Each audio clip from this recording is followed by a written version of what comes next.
You know, for years, he was practically a ghost, just a name you'd hear whispered in intelligence briefings, right? But nobody really knew his face.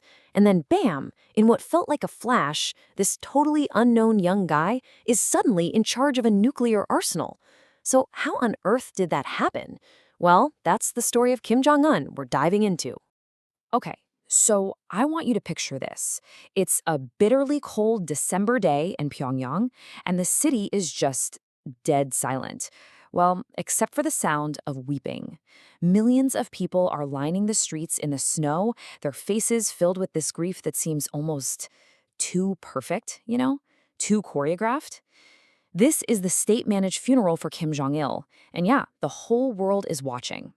And then the cameras zoom in on this guy walking right next to the hearse. He's young, maybe in his late 20s, and his face is this weird mix of boyish and just unsettlingly blank. You can just imagine intelligence agencies all over the world just scrambling, asking, who is this guy? Because, get this is the first time most of the world had ever even seen him. Right, so of course the whole world was hearing Kim Jong-un's name for the very first time. I mean, the announcement comes out on state-run media, and suddenly this unknown face has a name. He is the great successor. And the world is just stunned. This isn't just some new leader. He's a complete unknown, a total wild card in one of the most dangerous places on Earth. So, that's the big question, right? Who is Kim Jong-un? And how did a young man with basically no public profile, zero political experience to speak of, and this super mysterious past suddenly become the leader of a nuclear-armed nation? Well, to figure that out, to really understand the man, we gotta look at the country that made him. So, let's start with the basics. The origins of North Korea. See, North Korea isn't just a country, it's more like a fortress. It was built on a foundation of war, paranoia, and a cult of personality that is, frankly, hard to believe. So to get Kim Jong-un, we have to go way back. Back to the very moment the Korean Peninsula was ripped apart. Think about it. For literally 1,000 years, Korea was one people, one unified nation.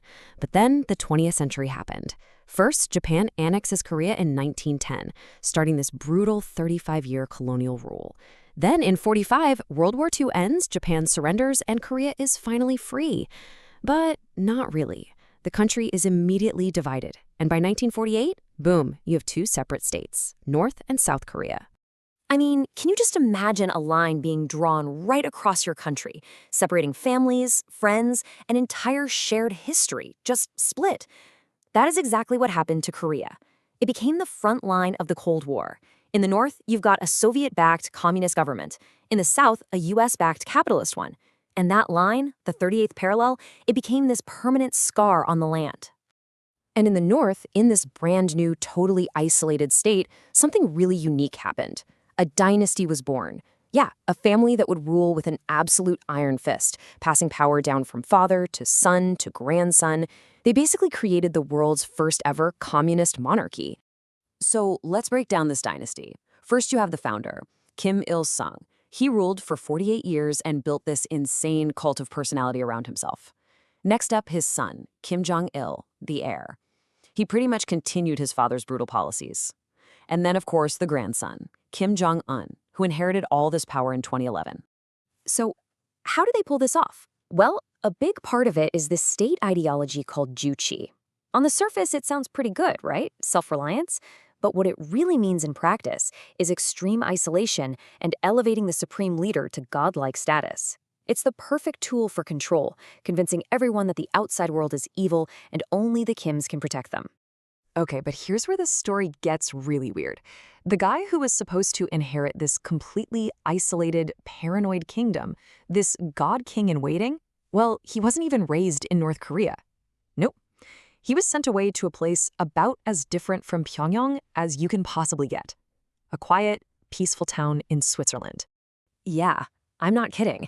He was living this secret life in Switzerland under a fake name, Puck Un.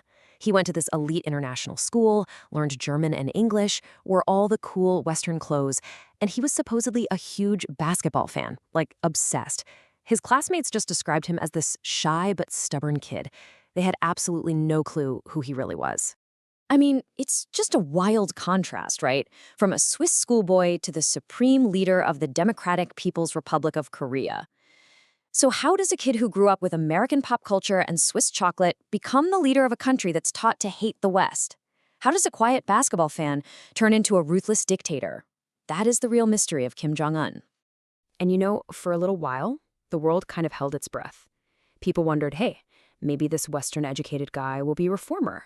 Maybe he'll open the country up. Well, we got our answer pretty quick, and it was a brutal no. The shy schoolboy was gone, and in his place was a dictator who was somehow even more ruthless than his father or grandfather before him. I mean, look at this. This was one of the very first things his regime told the world. North Korean state media put out a statement saying, "The world's foolish politicians should not expect any policy change or cooperation from our new leader." It was blunt, it was chilling, and the message was crystal clear. Nothing is changing. In fact, it might even get worse. And he proved it by going after his own family. His own uncle, Jang Song-thaek, was executed for treason in 2013. Now, this was a guy who was once seen as the second most powerful man in the country. He was Kim's mentor, but nope, he was accused of being a traitor and brutally executed. Kim was sending a message. Loyalty isn't enough. Only absolute, unquestioning obedience will keep you safe. If you thought that was bad, then came the assassination of his half-brother Kim Jong-nam in 2017. This was just next level. Kim Jong-nam was living abroad, but he was still a potential rival. So, in a crowded airport in Malaysia, two women walk up to him and wipe his face with a cloth. That cloth was laced with VX nerve agent, one of the deadliest chemical weapons in existence. He was dead within minutes. It was an audacious public execution, and another message: I can get you anywhere. So while all this was happening, while he was consolidating power by getting rid of anyone he saw as a threat, he was also building his ultimate weapon, the thing that would make him untouchable. Despite crippling sanctions and his people starving, North Korea has conducted 6 declared nuclear tests under his rule. He poured billions into this program. It was his ultimate insurance policy. And he didn't just continue his father's program, he ramped it up big time. The test in 2017, they claimed it was a hydrogen bomb. That's way more powerful than a regular atomic bomb. He did this while his country was suffering, while people were starving. For Kim Jong-un, the choice has always been pretty clear: bombs over bread.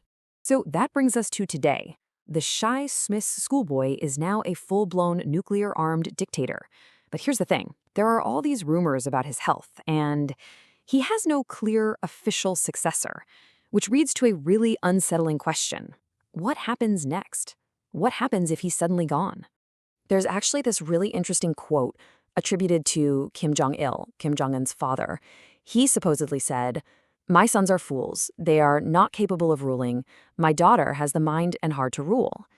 Now, who knows if he really said it, but at the time, people just kind of laughed it off.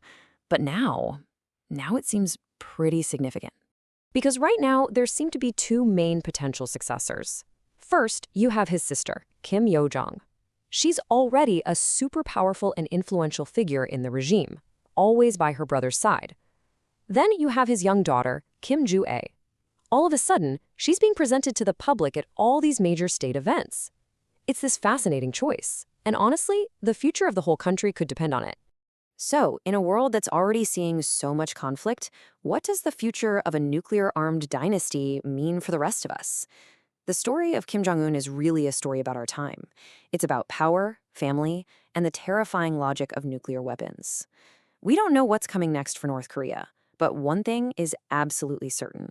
What happens over there is going to have consequences for us all.